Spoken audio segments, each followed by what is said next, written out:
କହିଲି ଆଷାଢ଼େ ଆସିଲା ମେଘ, ମୌସୁମୀ ସହିତ ସାଜିକି ବେଗ।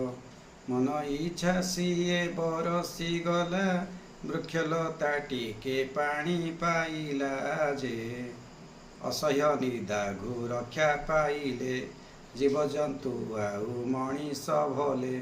ଚାଷୀ ପୁଅ ସେଠି ଅନେଇଥିଲା, ଚାଷ କାର୍ଯ୍ୟ ପାଇଁ ପାଗ ଭିଡ଼ିଲା ଯେ। ବରଷକ ଦାନା ଯୋଗାଡ଼ ପାଇଁ, ଦାୟିତ୍ୱ ସିଏ ତ ନେଇଛି ତହିଁ। ଗାଁ ଦାଣ୍ଡେ ଚାଲେ ବରଷା ପାଣି, ପିଲାମାନେ ଡଙ୍ଗା ଭସାନ୍ତି ଜାଣି ଯେ। ପୁରୁଣା ଖାତାକୁ ଚିରି ସେମାନେ, କାଗଜରେ ଡଙ୍ଗା କରନ୍ତି ଜଣେ। ଡଙ୍ଗା ଯେତେବେଳେ ଭାସେ ପାଣିରେ, କେତେ ଖୁସି ତାଙ୍କ ମନରେ ହୁଏ ଯେ।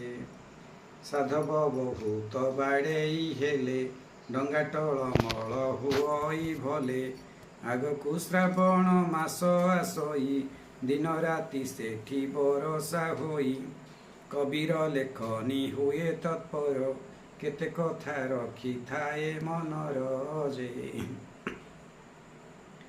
ଲେଖନୀ ମନରେ ଦିଏ ସେ ଲେଖି, ସ୍ୱର ତାଳ ସବୁ ଟିକେ ପରଖି।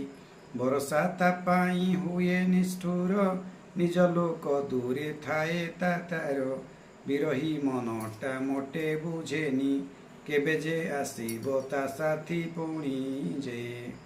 ବରଷା ଅଟଇ ମଙ୍ଗଳକାରୀ, ଜୀବଜନ୍ତୁ ସବୁ ପାଆନ୍ତି ବାରି। 4 ମାସ ପାଇଁ ହୁଏ ବରଷା, ପ୍ରକୃତି ମା' ତ ଦିଏ ସରସା।